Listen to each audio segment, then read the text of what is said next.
Good afternoon, class. This is Dr. Chetna Gupta Pasine, and our today's topic is microtubules. Characteristics of microtubules. ये 25 nanometre diameter के होते हैं। ये dynamic structure है जो कि कंटिन्यूसली असेंबली एंड डिसेंबली की प्रोसेस करता रहता है। मतलब कि दो माइक्रोट्यूब्यूल्स आपस में जुड़ भी सकते हैं, अलग भी हो सकते हैं, डिपेंड करता है सिचुएशन एंड फंक्शन के अकॉर्डिंगली। ये जो माइक्रोट्यूब्यूल्स होते हैं ये प्लांट बॉडी में उसके सेल के shape, cell locomotion, cell organelles का मूवमेंट, सेल ऑर्गेनल्स का सेपरेशन, क्रोमोसोम्स के सेपरेशन में इंपॉर्टेंट रोल प्ले करते हैं ड्यूरिंग माइटोसिस। ये जो होते हैं ये ट्यूबुलिन प्रोटीन के मोनोमर्स से मिलकर बने होते हैं। जो ट्यूबुलिन्स होता है ये 3 फॉर्म में प्रेजेंट होता है, alpha, beta and gamma. But structure को कंप्लीट करने के लिए alpha and beta tubulin important होते हैं, जबकि गामा ट्यूबुलिन केवल सेंट्रोसोम में पाए जाते हैं।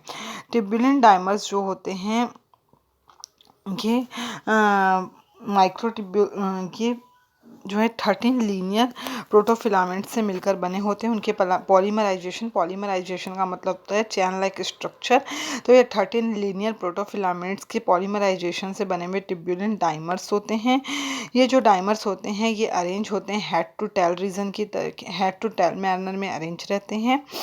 और इनका जो हेड रीजन होता है जिसको हम प्लस साइड बोलते हैं, इसका जो ग्रोथ होता है, ग्रोथ फेस होता है, ये फास्ट होता है कंपैरिजन टू टेल रीजन जिसको हम माइनस एंड कहते हैं, जो कि बहुत स्लोअर ग्रोविंग रीजन होता है। ये जो होता है माइक्रोट्यूब्यूल्स को पोलैरिटी प्रोवाइड करने का, ध्रुवता प्रोवाइड करने का कार्य करता है।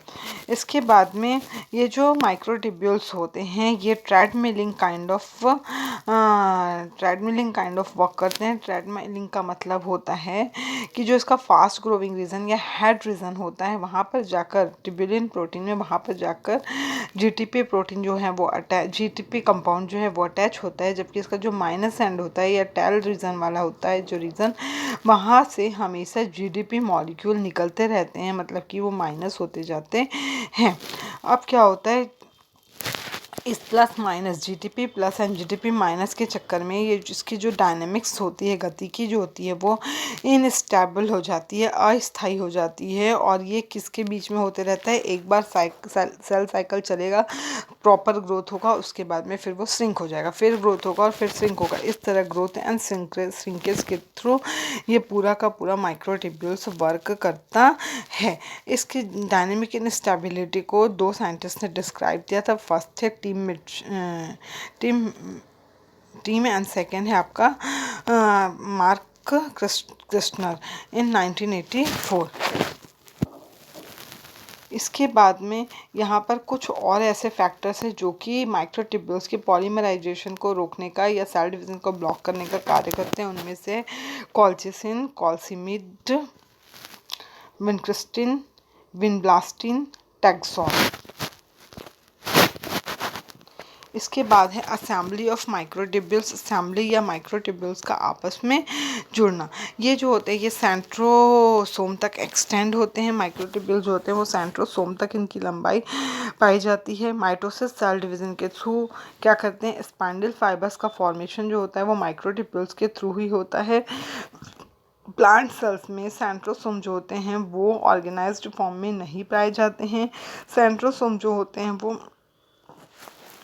सेंट्रोसोम में माइक्रोट्यूब्यूल ऑर्गेनाइजिंग सेंटर, जिसको हम शॉर्ट में एमटीओसी कहते हैं, माइक्रोट्यूब्यूल ऑर्गेनाइजिंग सेंटर प्रेजेंट होता है, जो कि सेंट्रोसोम के माइनस एंड को, मतलब टेल वाले रीजन को एंकर का मतलब होता है सपोर्ट प्रोवाइड करने का कार्य करता है। और ये माइक्रोट्यूब्यूल की असेंबली को स्टार्ट करने का, उसके लिए इनिशिएटिंग पॉइंट की तरह भी कार्य करता है या इनिशिएशन साइट की तरह भी कार्य करता है। ये जो सेंट्रोसोम है इसका जो की प्रोटीन है जो कि सेंट्रोसोम के पूरे प्रोसेस को सुचारू रूप से संचालित करता है वो है आपका गामा ट्यूब्यूलिन। गामा ट्यूब्यूलिन जो होता है वो रिंग लाइक कॉम्प्लेक्स फॉर्म में प्रेजेंट होता है। Organisation of microtubules within cells. Cells के अंदर माइक्रोट्यूब्यूल्स का ऑर्गेनाइजेशन कैसे होता है, तो सेल के अंदर ये जो माइक्रोट्यूब्यूल्स होते हैं ये एक दूसरे से कैसे इंटरेक्ट करते हैं। ये माइक्रोट्यूब्यूल्स एक दूसरे से एमपीज मैप्स के थ्रू जुड़े होते हैं। मैप्स का फुल फॉर्म है माइक्रोट्यूब्यूल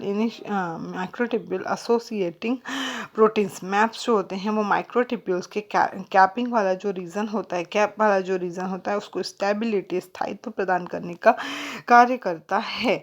माइक्रोट्यूब्यूल्स एसोसिएटेड प्रोटीन्स क्या करते हैं, माइक्रोट्यूब्यूल्स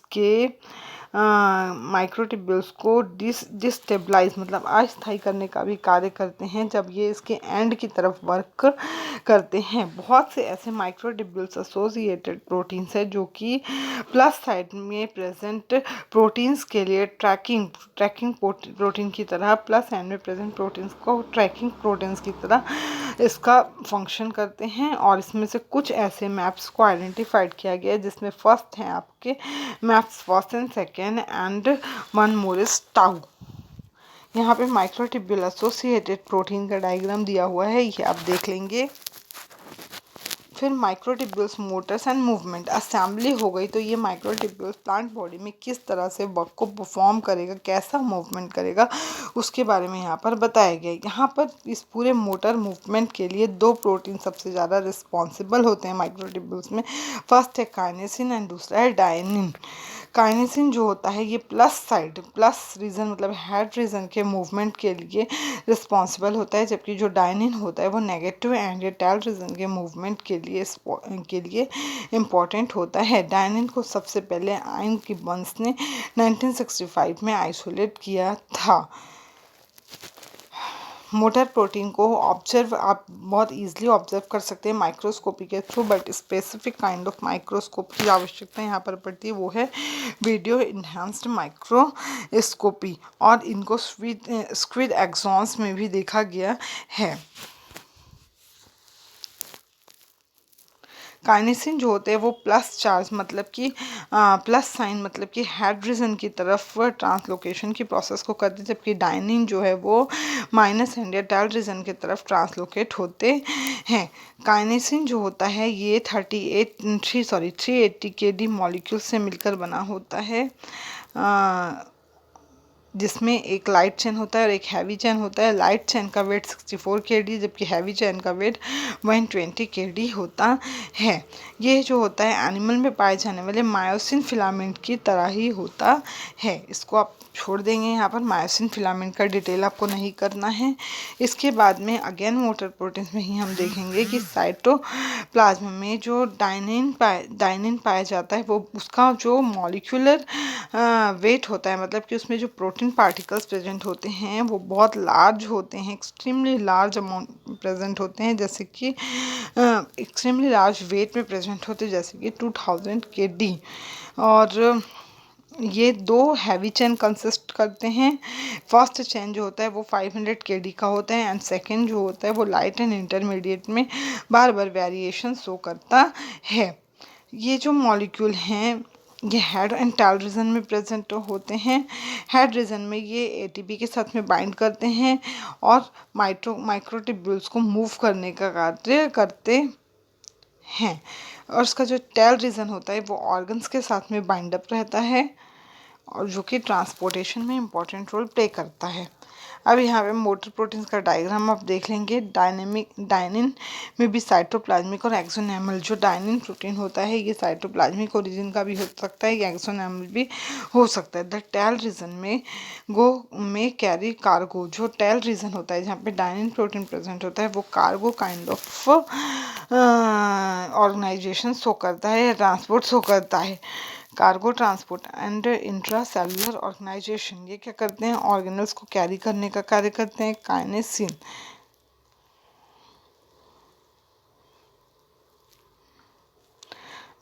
काइनेसिन जो होता है वो सेल के पेरिफेरल रीजन में प्रेजेंट होता है, जबकि डायनिन जो होता है वो सेल के न्यूक्लियस वाले रीजन में प्रेजेंट होता है। दोनों अपने कार्य को संपादित करते हैं।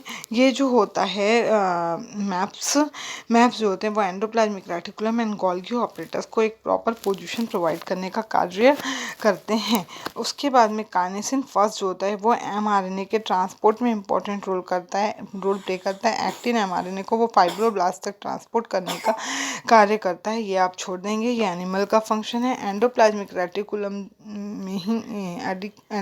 रेटिकुलम का भी करेक्ट पोजिशनिंग काइनेसिन के थ्रू होता है। और साइटोप्लाज्मिक डायनिन के थ्रू ही प्लांट्स में जिब्रालिक एसिड का भी लोकोमोशन जिब्रालिक एसिड का भी पोजीशन तय होता है कि वो कहाँ पर जाकर उसका सिंथेसिस होगा एंड कहाँ पर उसका एक्टिव साइट प्रेजेंट होगा। इसके बाद में माइक्रोट्यूब्यूल से बने हुए जो दो सबसे इम्पॉर्टेंट ऑर्गन्स होते हैं, cilia and flagella, locomotory organ है ये। तो माइक्रोट्यूब्यूल्स क्या करते हैं, सीलिया एंड फ्लैजिला के लिए प्रोजेक्शंस की तरह कार्य करते हैं, प्रोजेक्शन प्रोवाइड करते हैं। एक अस्थि पंजर आप उसको कह सकते हैं नॉर्मली, लेकिन लिखेंगे नहीं, मतलब कि एक backbone like structure microtubules provide करते हैं, जिसमें सीलिया जो होता है वो बहुत फैला हुआ स्प्रेड फॉर्म में प्रेजेंट होता है। बैक्टीरियल फ्लैजिला जो होता है वो यूकैरियोटिक फ्लैजिला से थोड़ा डिफरेंट होता है। बैक्टीरियल फ्लैजिला में प्रोटीन फिलामेंट्स पाए जाते हैं, जबकि यूकैरियोटिक फ्लैजिला जो होता है वो प्लाज्मा मेम्ब्रेन के प्रोजेक्शन से मिलकर बने होते हैं, जिनको माइक्रोट्यूब्यूल से सपोर्ट प्रोवाइड करते हैं। सीलिया और फ्लैजिला लगभग सेम स्ट्रक्चर है, लगभग सिमिलर स्ट्रक्चर है, सिर्फ डिफरेंस उसकी लेंथ में होता है। इसके बाद में सीलिया जो होते हैं वो उसमें एक्सोनेम जो तो कि माइक्रोट्यूब्यूल्स का फंडामेंटल स्ट्रक्चर है, एक्सोनोम सीक्वेंस से मिलकर बने होते हैं। ये 9+2 के पैटर्न में अरेंज रहते हैं। एक ट्यूब्यूल में 13 प्रोटोफिलामेंट एक ट्यूब्यूल प्रोटीन में 13 प्रोटोफिलामेंट प्रेजेंट होते हैं, जबकि बी ट्यूब्यूल जो होता है वो इनकम्प्लीट होता है, जिसमें 10 से 11 प्रोटोफिलामेंट प्रेजेंट होते हैं। इसका जो आउटर माइक्रोट्यूब्यूल जो होता है वो रेडियल जो